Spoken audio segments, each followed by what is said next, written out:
sabi ni, actually mga kababayan ha, ito, nag-comment nga si Representative Sandro Marcos, no, nagsalita siya na kung bakit nangunguna daw si Sandro Marcos na magpirma sa impeachment ni Sara sa Congress. So sabi nga ni Sandro, bakit pa sila nagulat?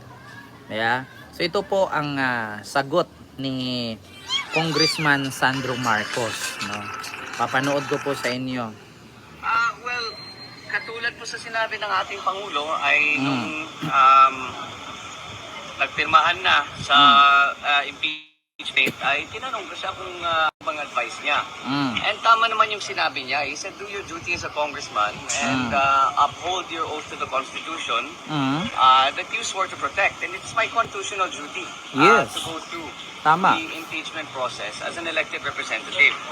Now, as to why I was the first one to sign, alangan naman kung sasabihin ng tao na gusto nilang huhukayin yung lolo mo at itapon yung katawan sa West Philippine Sea. Sasabihin niya gusto niyang patayin ang Pangulo at ang First Lady na ang aking magulang. Tama. At gusto niyang patayin ang Speaker. Ba't naman nagugulat ang tao na pipirma ako dyan? Di ba? These are statements that can't be taken lightly, especially from... Tama naman. Di ba mga kababayan? Sakto naman ang sagot ni Sandro. Bakit magtaka ang mga DDS at mga supporter ni Sara Duterte at ni Digong na kung bakit nangunguna si Sandrong pumirma? Sagot nga ni Sandro, kung ikaw ba naman, marinig mo na sinabi ng tao, or what should I say, marinig mo na sinabi ni Sara, na Vice Presidente ng Pilipinas, na ipahukay ang lolo mo, tapos itapon sa West Philippine Sea, tapos papatayin ang nanay at tatay mo, pati yung tiyuhin mo. So, anong mararamdaman mo? Malamang sa malamang, di ba? Pipirma ka doon para matanggal siya. Di ba? Kasi as long as nasa power yan, mangyayari at magagawa ang sinabi niya. Di ba? Sakto lang naman. Kung si Pulong nga, galit na kung bakit yung mga kongresista, pinagbantaan niya na pumirma. Oo, abangan nyo daw yung consequences ng pagpirma. Diba? Ganun lang naman yan. Emotional damage has been done. Diba? Ang tawag doon is emotional damage. Diba? Hindi naman natin sinasabi na kaya pumirma kasi ginawa. Ikaw ba naman matutuwa ka ba? Kung ang kapatid nga ni Sara nagsabi na, tignan nyo, persecution yan, ganito, ganyan, power yan, ganyan. Ginagamit nyo yung mga kakayahan ninyo at power ninyo para mapa-impeach yung kapatid ko. Kung si Pulong nga may karapatan na mag-react via emotion, bakit si Sandro wala ng karapatan? Pumirma? Diba? Yung lulo ba naman niya huhukayin? Itapon sa West Philippine Sea. Lulo niya yun malamang. Mahal niya yun yung nanay niya, yung tatay niya, ipapapatay. Di syempre kung ikaw anak, anong gagawin mo? Di pipirma ako. Sa galit ko ba naman? Sige, sasali na ako. Pipirma na din ako para masyunggal na yan dyan. Someone with such a high position. So, nagtataka na nga ako kung bakit nagulat yung tao. Alangan naman kung sasabihin mo huhukayin mo lolo ko. Of course, I'll be the first one to sign. Diba? That should come as no surprise. So that's why I was the first one to sign. As to the allegations that I was the one who spearheaded the movement for the fourth complaint, katulad sa sinabi ng Pangulo, I think people give me too much credit. I was given the opportunity to sign, and I did sign, but I did not spearhead any movement, or I did not try to convince anyone to sign. I think they did that on their own volition. I did ask what their opinions were and if they were going to sign or not, but that's about as far as that's about as far to the extent as to my... Diba? May nag-comment, puro ka talaga fake news. Putang ina, fake news pa ba yan? Boses na ni Sandro, mukha na ni Sandro, fake news pa rin yan. Paano sinusuka, sinasabi mo, sobrang galit ng mga tao doon sa congressman na taga Davao del Sur na pumirma dahil sa 150, sabi ni Mariano Egharas. Actually ako yung sinasabi ninyo na yung congressman na pumirma at nabigyan ng 150 million, yung may congressman na nagalit ang mga taga Davao del Sur kasi pumirma sa impeachment, panindigan ninyo yan. Kasi kapag dumating ang araw na yung congressman na yan, magsalita at hanapan kayo ng ebidensya at hindi kayo tulungan ng mga Duterte, pulutin kayo sa kangkungan. Ako nagsabi sa inyo, lalong-lalo na yung mga residente na pinagbabaklas yung mga tarpulin, may kaparusahan yan. May parusa dyan. Pinagbabawal yung mga tarpulin na baklasin nang hindi pa tapos ang campaign. Alam nyo, yung mga nagbabaklas may video. Alam nyo, sa totoo lang, hindi nyo iniisip. Kasi ang nasa utak ninyo, supporter kayo ni Sara. Supporter kayo ni Digong. DDS kayo. Binidyo nyo pa. In-upload nyo pa sa social media.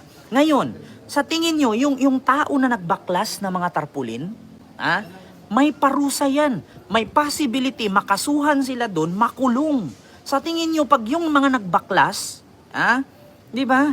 Sa tingin nyo, yung mga nagbaklas na yon, hindi makakasuhan? Makakasuhan yun. Ngayon, pag hinanap yun ng politisyan na may-ari ng tarpulin, na binaklas ng tao, okay lang sana kung hindi siya nagpakita, ibinidyo pa ng mga bubong DDS. Di ba? Di ba? Oo, binidyo pa ng mga bubong DDS. Simple. May batas, may parusa yan. Hindi nyo ba iniisip? Kasi ang nasa isip ninyo, Duterte kayo. Iniisip ninyo, Sara kayo. Kung galit kayo sa congressman, magalit kayo, pero huwag kayong gumawa ng hakbang na ikakapahamak ninyo. Di ba? Yun ang totoo. Kung galit kayo sa congressman na pumirma sa impeachment ni Sara, magyaw-yaw kayo, sumigaw kayo, murahin ninyo. Pero sa ngalan na kanyang campaign, tarpulin, babaklasin ninyo, may parusa yan. Okay lang sana kung yung tao, hindi nagpapakita dun sa video. Di ba? Anong pinaglalaban mo, sir? Labas ka na yun. Wala kang pakialam, Elvin. Kung gusto mong ikaw ang sundin ko, mag-vlog ka rin. Di ba? Hindi nyo ba alam na may kaukulang parusa yon? Sa tingin nyo, yung nagbabaklas ng tarpulin kasi hindi nyo gusto yung congressman kasi pumirma. Di ba? Kasi pumirma siya na ma-impeach si Sara. Sa tingin nyo, pag binalikan yung nambaklas ng tarpulin, sa tingin nyo, tutulungan ni Sara yon? Walang Sarang makikita dun. Sabi ni Cats Music TV, malaki ang mata mo, Buknoy. At least hindi lumaki ang utak ko at bulsa ko sa kakanakaw ng pera sa bayan. Di ba? Di bali na malaki ang mata ko, at least nakikita ko yung mga kawatan. Di ba? At least kamukha ko si Jake Cyrus, Ezekiel. Si Sara, kamukha ni Sara pero kawatan. Kaya nga na-impeach eh. Diba? Di bali ng kamukha ko si Charis, kamukha ko yung mga artista, at least hindi kami na-impeach at kauna-unahang vice president sa Pilipinas na nakakahiya. Ultimo anak ng apo niya. Diba? Ikakahiya siya habang buhay. Diba? Ayusin mo pagbasa. Ba't ako magbabasa sa comment mo? Diba? Salamat nga kayo, binabasa ko pa yung comment nyo eh. Diba? Feeling din kasi magaling mga didilis. Sila na ang hari, gaya lang nung idol nila, Bastos, na feeling sila na ang batas. Kaya nga, Ma'am Ninita, hindi nila iniisip yun. Hindi nila iniisip yun. Akala siguro nila, pag binaklas nila yung mga tarpulin ng mga kongresista na tumatakbo, di ba, ay walang kaukulang parusa. May kaso yan. Ngayon, pinakita pa sa social media, hindi nyo na pwedeng iburahin yun. Bakit? Nakalat na yun. Di ba? Nakalat na yun. Ngayon, kapag hinahanap ng congressman yon, yung nagbaklas ng kanyang tarpulin, kakasuhan niya, sa tingin nyo tutulungan kayo ni Duterte? Sa tingin nyo tutulungan kayo ni Sara? Hindi kayo tutulungan. Akala mo sila ang hari, sila ang nasusunod. Tandaan ninyo, binangga ninyo pader. Binangga ninyo pader. Tandaan ninyo yan.